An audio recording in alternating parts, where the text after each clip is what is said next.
여러분, 우리가 신앙생활을 하면서 가장 큰 기도 제목 중에 하나는 우리가 잘 변하지 않는다라는 것입니다. 변했으면 좋겠는데 변하지 않고 계속해서 그대로이고, 그리고 뭐 10년을 또 그 이상을 교회를 다니지만 계속 똑같은 내 모습을 바라볼 때, 그럴 때 참 그것이 우리의 가장 큰 고민 중에 하나라고 생각을 합니다.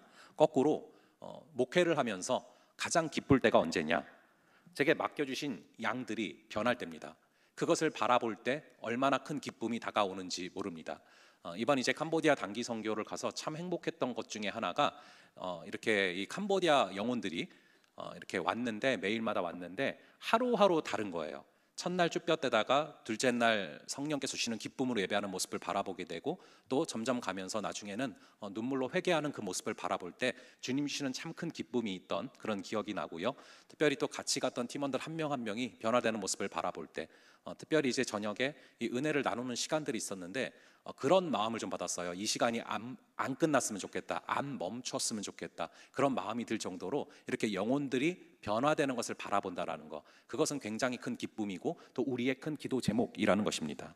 그래서 이렇게 사람이 변하는 것을 갖다가 성경에서는 거듭남이라는 단어를 씁니다. 거듭나는 게 정확히 뭐고 또 어떻게 해야 우리가 거듭날 수 있을까요? 거꾸로 생각해 보면 쉽습니다. 우리가 날마다 넘어지는 이유가 뭡니까? 우리는 주로 죄 때문에 무너집니다. 우리가 날마다 넘어지게 만드는 그 죄의 문제가 해결이 돼야 되는 것이죠. 그럼 죄가 어떻게 해결이 될 수 있습니까? 우리 야고보서 1장 15절 한번 볼게요. 야고보서 1장 15절의 말씀을 함께 한 목소리로 읽어보도록 하겠습니다. 시작. 욕심이 잉태한즉 죄를 낳고 죄가 장성한즉 사망을 낳느니라. 자, 이 구절을 보니까 죄의 뿌리가 무엇입니까? 욕심이 잉태한즉 죄를 낳는데요. 그러니까 죄의 문제를 해결하려면 이 욕심이라는 문제가 해결이 돼야 됩니다. 그런데 이 욕심이라는 것은 가치관이라는 것 때문에 생깁니다. 그래서 이 욕심의 문제를 해결하려면 우리의 가치관이 변해야만 합니다. 더 정확히 말하자면 우리 안에 뭔가를 욕심내고 또 뭔가를 추구한다라는 것은 우리의 어쩔 수 없는 본능이에요. 그런데 그 방향을 바꿔줘야 한다는 것이죠. 즉 육체의 욕구가 아니라 그 육체의 욕구가 성령의 욕구로 바뀌면 그 전까지 육체적으로 인간적으로 욕심내던 것들이 아무것도 아닌 것으로 여겨지는 순간이 다가온다라는 것이죠. 어린애들도 더 좋은 걸 보면은 전에 잡고 있던 거 그냥 버리고 그걸 잡습니다. 그거랑 똑같은 일들이 우리의 삶에도 벌어진다라는 것입니다. 이 기회비용이라는 게 있습니다. 우리에게 시간이 한정되어 있기 때문에 그 한정된 시간에 뭐를 선택하면 대신 다른 것은 선택할 수가 없다라는 것인데요. 예를 들어서 나에게 저녁 7시부터 9시까지 자유시간이 주어졌어요. 그런데 그 시간에 게임을 하고 논다. 그러면 그 시간에 대신 설교 준비할 시간을 잃게 되는 것이죠. 그것을 기회비용이라고 말합니다. 저는 아주 이전에 초등학교 그리고 중학교 1학년, 2학년까지 게임을 엄청 좋아했습니다. 근데 언제 여러분들이 아실지 모르겠어요. 뭐 제믹스라던가 뭐 패밀리라던가 그래서 파이널 판타지라던가 옛날 그 게임들이 있었어요. 엄청 좋아했는데 그 게임들이 언제 저절로 끊어졌냐 하면은 이 공부의 맛을 알면서 게임이 저절로 끊어졌습니다. 중2 때 제가 그런 얘기를 들었습니다. 커서 내가 하고 싶은 것을 마음대로 하면서 살려면은 공부를 열심히 해야 된다. 공부에서 발목 잡히면 내가 하고 싶은 것을 하면서 살지 못할 확률이 높아진다. 근데 그게 되게 와닿았어요. 그래서 계속 공부를 하다 보니까 공부의 맛을 알게 되고, 공부의 맛을 알다 보니까 성적이 잘 나오게 되고, 그러니까 계속 욕심이 생기는 거예요. 그러다 보니까 언제부턴가는 너무 자연스럽게 게임하는 게 싫어졌습니다. 왜입니까? 게임을 하면은 그 시간만큼은 공부를 못하는 거기 때문에 그랬어요. 게임을 못한다고 내 삶에 지장이 올 것 같지는 않은데, 이 공부를 못하면 내 삶에 막대한 지장이 생길 수 있다는 가치관이 생기고 나니까 그때부터 너무 쉽게 게임 욕심이 없어졌던 기억이 납니다. 이 예수님이 니고데모에게 이렇게 말씀을 하셨습니다. 사람이 물과 성령으로 거듭나지 않고는 하나님의 나라에 들어갈 수가 없다. 거꾸로 말하면 물과 성령으로 거듭나면 하나님 나라에 들어갈 수 있고, 물과 성령으로 거듭나면 하나님의 나라를 우리가 이 땅에서도 바라보면서 살아갈 수 있다라는 말씀을 하신 것이죠. 자, 그렇게 이 성령이 굉장히 중요한데, 하나님께서 이 사람을 창조하실 때 성령으로 창조를 하셨습니다. 그래서 창세기에 보시면은 어떻게 우리를 창조하셨는지가 나오죠. 진흙으로 이 사람의 모양으로 빚어 넣으셨어요. 그래서 진흙으로 먼저 사람의 모양을 딱 빚어 넣으시고, 그 다음에 코에 생기를 불어 넣으셨습니다. 그게 루아흐라는 단어인데 성령으로 번역되죠. 그러니까 그것이 우리를 창조하신 과정의 전부예요. 즉 사람을 공식으로 표현하면 뭡니까? 화면에 나오죠. 진흙 더하기 하나님의 영은 사람이에요. 그게 성령에서 말하는 거예요. 즉 진흙 더하기 성령은 사람이에요. 그럼 하나 여러분에게 물어보겠습니다. 그럼 사람 빼기 성령은 뭡니까? 그죠? 진흙이죠. 이게 굉장히 중요한 얘기예요. 그러니까 그리스도의 영이 없으면, 성령이 없으면 그건 사람이 아닙니다. 진흙이죠. 짐승에 불과하다라는 거예요. 그게 성경이 명확히 말하고 있는 것이죠. 정말로 그렇습니다. 우리에게 생명처럼 귀한 것이 하나님의 영이고 성령입니다. 그게 없으면 사람이 아니다라는 것을 성경에서 말하고 있죠. 근데 희한하게 우리는 별로 성령에 관심도 없고 욕심도 없어요. 이 하나님의 영이라는 것은 하나님의 마음이고 하나님의 생각이고 하나님의 가치관입니다. 원래는 창조하실 때 하나님의 영과 우리의 영이 똑같았어요. 그냥 통했습니다. 우리가 무슨 생각을 하죠? 그러면 하나님이 생각하는 것처럼 생각했다라는 거예요. 나의 마음이 하나님의 마음이었어요. 나의 마음이 하나님의 마음과 똑같다. 얼마나 좋습니까? 내가 생각하는 게 처음부터 끝까지 하나부터 백까지 하나님을 완전히 닮았다. 이게 정말 기가 막힌 것이죠. 그게 저였고, 그게 여러분이었고, 그게 사람이었다라는 것입니다. 그렇게 당신의 형상을 따라서 사람을 만드셨는데, 근데 선악과를 먹고 타락해서 잃게 된 게 하나 있습니다. 그게 뭡니까? 바로 하나님의 영을 잃었습니다. 영이 바뀌었어요. 그 이후에 타락해서 받게 되는 영은 세상의 영이죠. 하나님의 영이 세상의 영으로 바뀌게 됐습니다. 즉 사단의 영이죠. 안타깝게도 우리 속에 있는 영은 어느 정도는 하나님을 닮아 있겠지만 또 어느 정도는 사단을 닮아 있는 부분들이 있을 때가 있습니다. 생각과 마음과 가치관, 이런 것들이 너무나 세상적일 때가 많다라는 것이죠. 이 창세기 6장 3절에 보시면 이런 구절이 있습니다. 여호와께서 이르시되 나의 영이 영원히 사람과 함께하지 아니하리니 이는 그들이 육신이 됨이라 육신에 불과하게 됐다라는 것을 말씀하시는 것이죠. 그래서 성령이 떠나가 버린 인간은 아름답지 못했습니다. 이 육신밖에 남지 않은 그런 인간은 생각과 마음과 모든 것들이 삐뚤어지고 모나게 됐습니다. 그래서 미움과 다툼과 시기와 질투가 넘치게 됐죠. 그런 다양한 모습의 악함이 들어가게 됐어요. 그래서 어떻게 보면 여러분, 세상에서 가장 무서운 게 인간일 수 있습니다. 오죽하면은 여러분 전통적인 영화 중에 이런 거 있잖아요. 뭐 월드워 Z라던가 뭐 진격의 거인, 그런 좀비 영화 같은 게 왜 나오겠습니까? 우리가 무의식 중에 사람만큼 무서운 존재가 없다라는 그런 생각이 있으니까 그런 영화가 나오는 거예요. 사람이기는 한데 생명이 없는 사람, 그런 게 정말 무서운 거 아닙니까? 여러분, 그런 모습들이 참 신기한 게요. 여러분들이 이제 그 어린애들 보시면은 막 귀엽잖아요. 2살짜리, 3살짜리. 멀리서 보면 귀여워요. 그런데 이제 같이 태어나서 자라고 계속 키우고 하다 보면은 제가 종종 그랬거든요. 애한테 아이고 이 죄인아 이럴 때가 있었거든요. 여러분 2살, 3살인데도요 애들 안에 미움, 다툼, 시기, 질투가 보일 때가 있다라는 거예요. 천사 같은 그 애들한테. 여러분 애들도 그런데 양심적으로 여러분이 안 그럴 거라고 생각하지 마세요.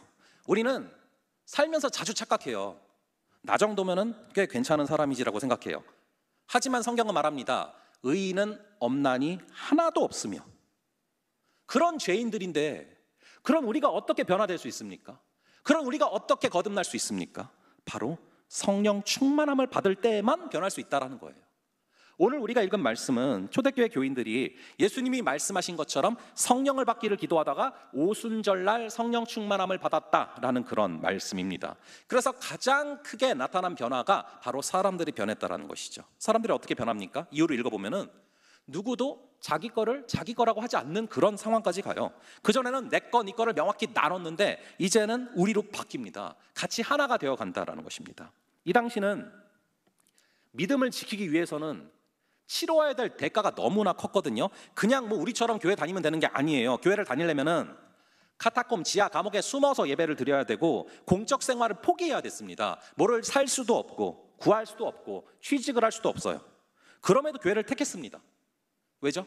왜 교회를 택했을까요?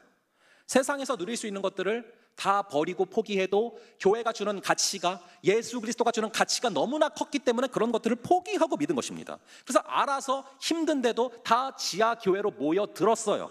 날마다 구원 얻는 사람들이 더하여졌더라라고 나옵니다. 왜입니까?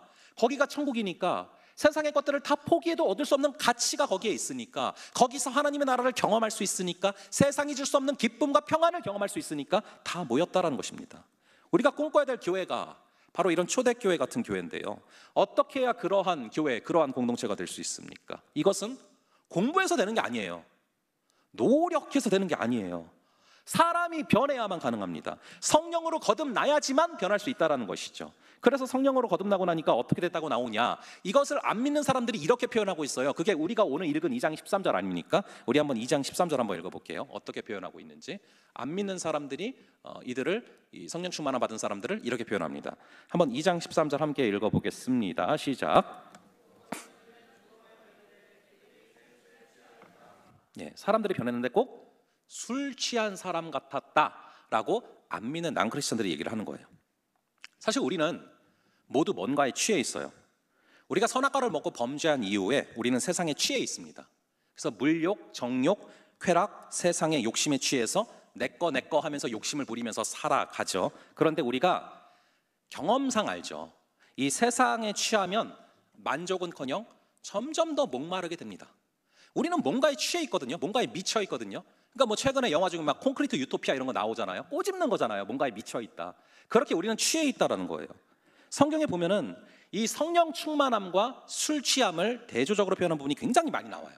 그게 에베소서 5장 18절인데 우리 한번 에베소서 5장 18절도 함께 읽어볼게요. 시작. 술 취하지 말라. 이는 방탕한 것이니 오직 성령으로 충만함을 받으라. 자, 여기서 중요한 것이 방탕과 성령 충만입니다. 우리는 이 땅에 살면서 반드시 방탕하거나 성령 충만하거나 둘 중에 하나가 될 수밖에 없어요. 이 방탕이라는 것은 통제하지 못하는 겁니다. 함부로 욕심내면서 살다가 나도 망가뜨리고 남도 망가뜨리는 것을 말하고 있어요. 술 취하면은 사리 분별을 못하고 횡설수설하고 소리 지르면서 싸우죠. 이렇게 술 취함이란 단어를 바울이 쓴 이유는 즉 세상적인 힘에 의해서 지배당하는, 그래서 내 정신이 없어지고 세상적인 어떤 힘에 의해서 지배당하는 그 모습을 정확히 묘사하는 것입니다. 그럼 많은 사람들은 하나님을 주인으로 모시지 않고 살아가요. 나를 믿으면서 살아갑니다. 그래서 이 세상에 엄밀하게 말해서 무신론자는 절대 없어요. 하나님을 믿던가 다른 신을 믿던가 아니면 나를 믿으면서 사는 겁니다. 그런데 많은 사람들이, 많은 무신론자들이 나는 나를 믿으면서 산다고 생각을 하지만 사실은 자신을 믿는 게 아니라 자기도 모르는 사이에 어떤 무서운 힘에 의해서 지배를 당하면서 사는 겁니다. 그런데 그게 바로 내 맘대로 살아가는 거야 라고 속이는 것이죠. 비단 술뿐만 아니라 돈에 취한 사람도 있고 권력에 취한 사람도 있고 도박에 취한 사람도 있고 음란 사이트에 취한 사람도 있고 게임에 취한 사람도 있습니다. 모든 세상적인 어떤 힘에 취해서 살아가는 모습들이 있다. 중독돼 살아가는 모습들이 있다라는 것이죠. 그렇게 자기 마음대로 선택하며 살아간다라고 생각하지만 누구도 마음대로 사는 사람은 없어요.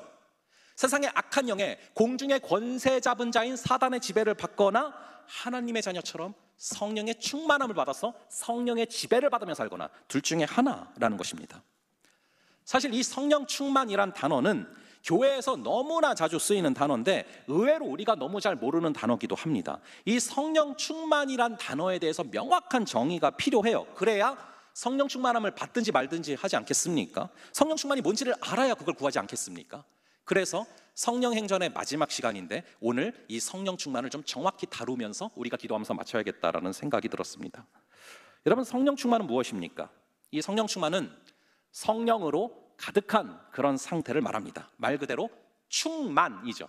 만땅으로 가득 찬 상태, 그것을 말하죠.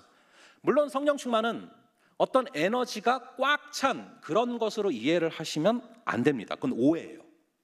여러분, 성령은 기름이 아니고요, 성령은 에너지가 아니고요, 성령은 성령님이십니다. 삼위일체 하나님이시라고 하잖아요. 성부 하나님, 성자 예수 그리스도, 성령 하나님. 자, 이 세 분은 같은 하나님이세요. 그래서 성령은 에너지가 아니라 인격이시고 하나님이라는 것입니다. 우리 예수님이 인간의 옷을 입고 오셔서 이 땅에서 제자들과 함께 계셨던 그런 하나님이라면 성령님은 영으로 오셔서 세상 끝날까지 우리와 함께 하시는 그런 하나님이시죠. 따라서 성령 충만은 이 성령이라는 에너지가 꽉 차는 것이 아니라 성령님께서 내 안에 가득하시다라는 의미죠. 물론 여러분 안에는 다 성령님이 계십니다. 성령으로 말미암지 않고는 아무도 예수를 주라고 시인할 수 없느니라 라고 말씀하셨잖아요. 즉 우리가 예수님을 믿기로 결심했다면 그때부터 성령님은 우리 안에 어느 정도 임하여 계십니다. 하지만 성령 충만은 단순히 그분이 우리 안에 계신 정도가 아니라 우리를 머리부터 발끝까지 완전히 지배하시는 것을 말합니다. 성령 충만은 내 인격 안에 그분이 가득하다라는 것을 말하는 것이죠. 이 성령 충만은 항상 이 헬라어를 보시면 항상 수동태로 쓰입니다. 즉 성령 충만은 내가 노력해서 쟁취해서 받아내는 것이 아니라, 내가 쟁취해서 얻어내는 것이 아니라 그것을 주시는 분이 있고 그것을 받는 것이다 라는 것이죠. 즉 성령이 충만하다는 얘기는 에스겔서 47장에서 너무 정확히 묘사를 하고 있는데, 이 물이 차오르는 걸로 묘사를 하거든요. 처음에는 그 물이 아주 얕게 있어서 그 물 위를 마음대로 걸어 다녀요. 그런데 성령 충만을 에스겔 47장에서 어떻게 묘사하냐면은 물이 점점 차오르는 겁니다. 그래서 처음에는 발목까지 차오르고, 그 다음에는 무릎까지 차오르고, 그 다음에 허리까지 차올랐어요. 그리고 점점 차올라서 목까지 차오릅니다. 그래서 이제는 내 마음대로 다니지를 못해요. 어느 순간 내 마음대로 걸어 다니는데 물이 나를 끌고 가는 거죠. 그래서 이제 사람은 내 어떤 마음대로 할 수 있는 컨트롤을 벗어나게 됐을 때 불안하거든요. 어떡하지라고 생각하거든요. 근데 물이 끌어가는 대로 가다 보니까 가는 곳곳마다 생명의 역사가 벌어지고 가는 곳곳마다 성령의 열매가 주어지더라. 그게 성령 충만을 성경에서 묘사하는 내용입니다. 여러분, 우리가 수영을 못하면 물이랑 싸워요. 그런데 수영을 잘하면 이 물의 힘을 이용합니다. 하나님의 영이 충만하면 절대로 하나님과 부딪히거나 싸우는 일이 없어요. 성령이 가득 차면 그때부터 세상이 줄 수 없는 평안함 가운데 주께서 우리를 이끌어 가시는 것을 즐기게 되는 것입니다. 제가 이번 주에 유진 피터슨 교수님의 춤추시는 하나님이라는 책을 좀 다시 봤는데, 믿음의 삶은 하나님과 함께 춤추는 거다라고 묘사를 해놓으셨어요. 이 춤출 때 박자가 중요하잖아요. 여러분, 이 박치들은 춤추는 게 굉장히 힘들어요. 여러분, 음치보다 무서운 게 박치거든요. 아무리 알려줘도 변하지 않아요. 저희 예배 워크숍 가운데도 그런 컴보디아 친구들이 있었는데, 그러니까 이게 박치면은요 무슨 일이 생기냐면은 나와야 할 때 안 나오고 안 나와야 될 때 나오고 이렇게 된단 말이에요. 이걸 맞추기가 쉽지 않은 것이죠. 근데 이 성령이 충만하다라는 것은 하나님의 그 스텝에 나를 맞춘다라는 것입니다. 주님 뜻이 아니면 어떻게 해야 돼요? 주님 뜻이 아니면은 내가 멈춰서리다. 주님 뜻이면 내가 나아가리다. 이렇게 스텝을 맞춰야 되는데 거꾸로 가는 거죠. 주님 뜻이 아닌데 막 나가고 주님 뜻인데 멈춰서요. 그게 바로 스텝을 못 맞추는 것을 지금 얘기하고 있는 것입니다. 그래서 그런 부분들, 그래서 우리가 알 수 있는 것이 뭐냐 하면은 성령 충만한 사람의 특징이 뭐냐? 유연한 사람이에요. 하나님의 스텝에 나의 스텝을 맞출 수 있는 사람, 그게 바로 성령 충만한 것입니다. 그러니까 하나님께서 항상 내 삶에 간섭할 수 있는 공간을 만들어 드리는 것이죠. 그러니까 사단에게 틈을 주는 것이 아니라 성령 하나님께서 언제나 내 삶에 간섭하실 수 있도록 틈을 내어드리고 여유를 내어드리고 나의 생각을 유연하게 가져가는 것이죠. 그런데 어떤 친구들을 보면은 하나님 앞에 너무 바빠요. 너무 자기 생각이 많아요. 그래서 하나님도 이 친구를 만나려면은 뭐 너무 바빠서 만날 수가 없어요. 이 친구 스케줄에 맞춰야 돼요. 하나님 오늘은 안 되고요, 내일 저녁에 되는데 저녁 8시, 그것도 딱 10분만 됩니다. 뭐 이런 거죠. 그러니까 내 속에 내가 너무도 많아서 당신의 쉴 곳이 없는 거, 그게 바로 성령 충만의 반대라고 생각을 하시면 됩니다. 사실 성령님은 우리에게 얼마나 자주 찾아오시는지 모릅니다. 성령의 충만함을 받을 수 있는 찬스들이 날마다 수없이 우리를 사실 스치고 지나가거든요. 여러분, 예배가 어떤 순간입니까? 성령께서 나를 가득 채우시는 그런 순간이에요. 큐티도 성령 하나님을 경험하는 순간이죠. 기도하는 시간도 우리 성령 하나님을 경험할 수 있는 시간이죠. 근데 문제는 우리가 그런 시간들을 그냥 해치워버릴 때가 많다는 거예요. 성령이 나를 충만하게 채우시도록 나를 좀 내어드리고 내 틈을 내어드리고 좀 여백의 미도 있고 내 공간을 주님께 내어드려야 되는데, 그냥 예배를 해치워버리고 큐티를 해치워버리고 기도를 해치워버리고 식사 기도는 0.5초도 안 걸리죠. 우리가 성령 충만함을 받지 않죠. 그러면은 죽어라 기도한 것 같은데 1시간 지난 것 같은데 시계 보면 딱 5분 지나가 있고 그렇단 말이에요. 이 유튜브 같은 거 볼 때는 1시간 그냥 지나가는데 기도할 때는 5분도 너무 어렵게 지나가잖아요. 그런데 성령께서 정말 충만히 임하시면은 잠깐 기도한 것 같은데 1시간 기도한 것 같은 그런 역사들이 벌어진단 말이에요. 한 구절 한 구절 두 구절 사이를 정말 주시는 마음이 너무 넘쳐서 막 기록하기에 바쁠 정도로 마음을 주시는데, 그걸 막 기록하는 거를 막 쓰다 보니까 어느덧 3-4시간이 지나가 있는 그런 역사가 성령 충만할 때 벌어진다는 말이죠. 그래서 절대로 여러분, 기도라는 것은요 우리의 힘으로 하는 게 아니에요. 성령의 도우심으로 하는 것입니다. 우리 신앙생활이 온전해지려면 전격적으로 우리의 인격이 성령 하나님을 만나야 된다라는 것입니다. 그렇다면 제가 하나 질문을 던질게요.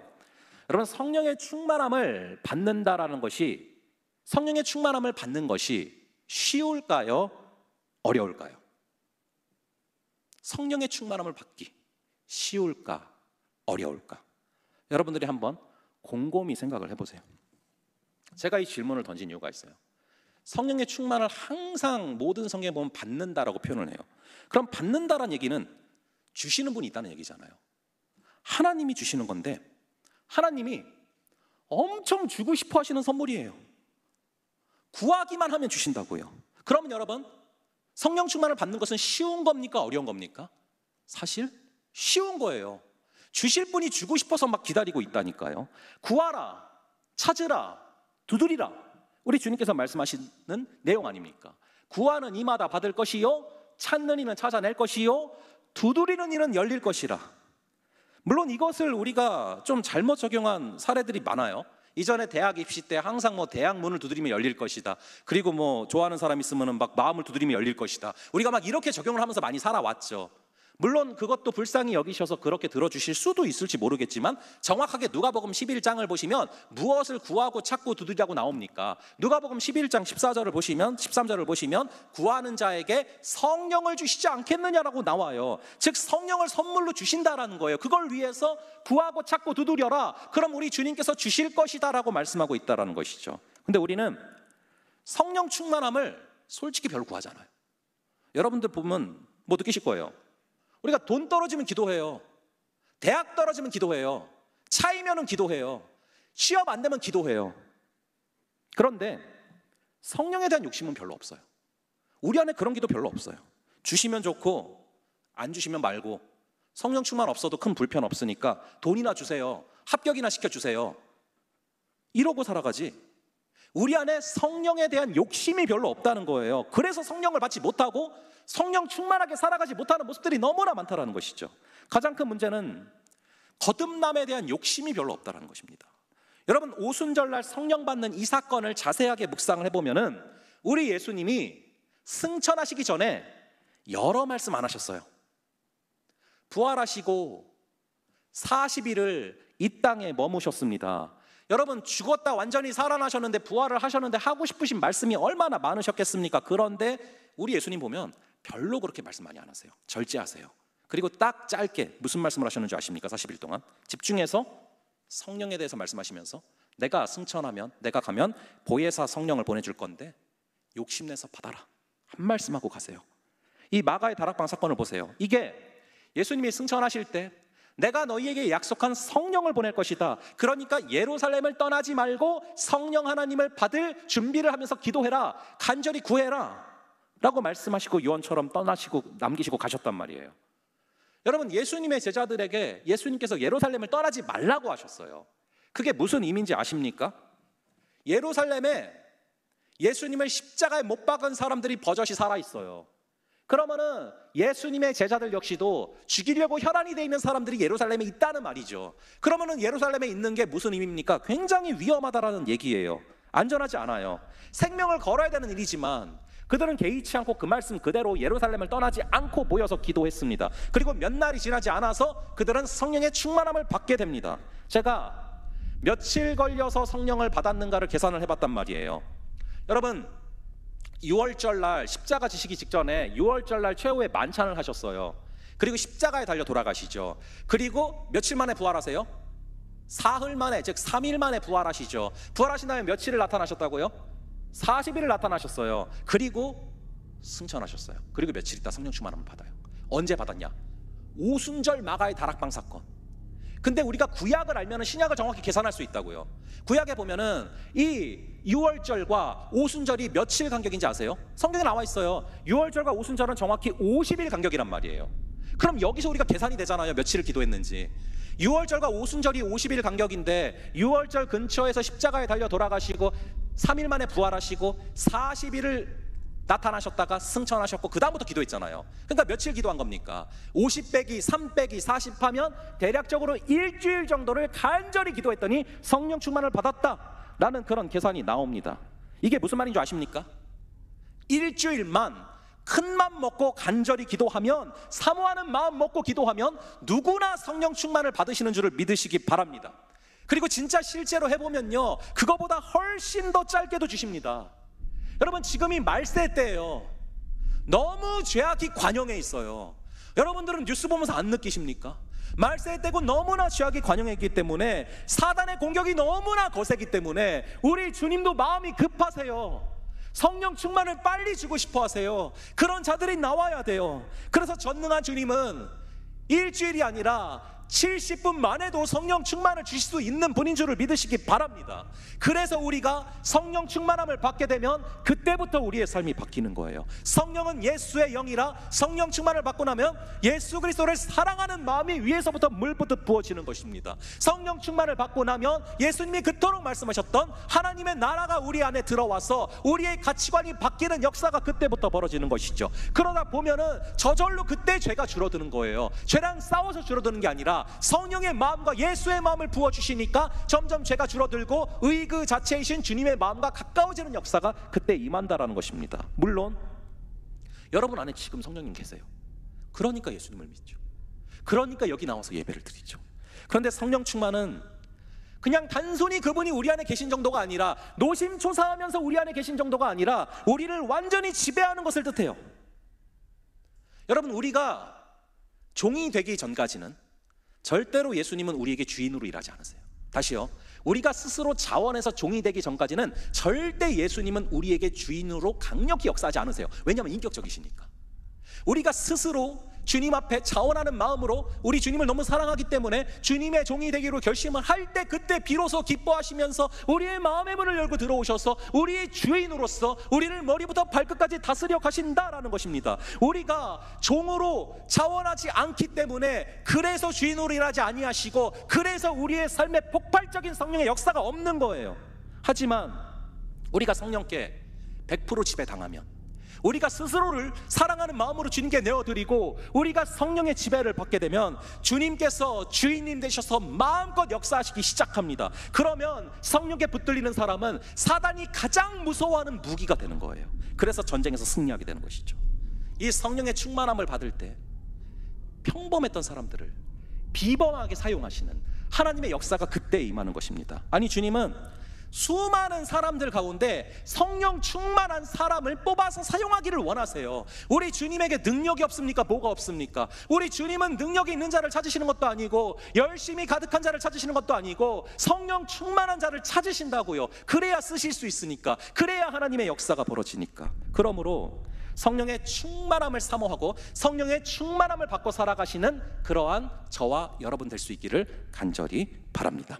자, 그렇게 성령의 충만함을 보시면은 우리가 교회를 섬기는데, 또 하나님의 나라를 이 땅 가운데 확장시켜 나가는데 필요한 성령의 은사를 마음껏 부어주세요. 그리고 성령의 열매를 부어주십니다. 이 성령의 은사가 교회를 섬기는 데 필요한 그런 은사들이라면, 성령의 열매는 그러한 은사를 우리가 문제없이 담아낼 수 있는 인격적인 성숙을 가져다주는 그런 열매입니다. 그래서 9가지가 있거든요. 사랑, 희락, 화평, 오래 참음, 자비, 양선, 충성, 온유, 절제. 그래서 사랑이나 화평은 하나님과의 관계 가운데 나오는 열매고, 그리고 오래 참음, 자비, 양선은 사람들과의 관계에 나타나는 열매고, 그리고 충성, 온유, 절제는 나와의 관계에서 나타나는 열매예요. 더 자세한 것들은 저희가 하반기 양육 시간에 이렇게 다룰 것이고요. 그래서 이따가 신청을 받을 거니까 그때 이제 참고하시면 되겠습니다. 절제할게요. 예, 그래서 이 정도 가지고요. 그래서 여러분, 말씀을 정리하겠습니다. 우리가 성령의 충만함을 사모하면서 나아가면 우리 주님 분명히 주고 싶어 하십니다. 우리 주님께서 간절히 주고 싶어 하시고 원하실 정도로 지금 말세에 떼고 죄악이 관영하고 성령 충만한 사람이 너무나 필요하십니다.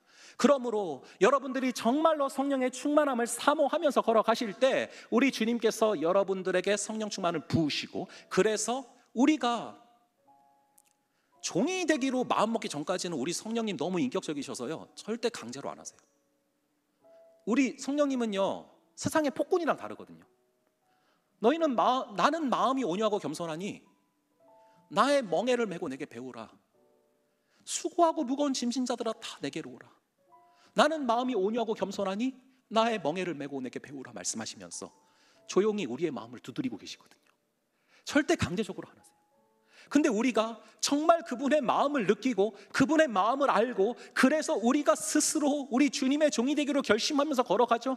우리 주님은 그때 기뻐하시면서 우리의 삶의 주인이 그때 비로소 되셔서 우리를 마음껏 역사에 가신다는 것입니다. 그게 바로 성령 충만이에요.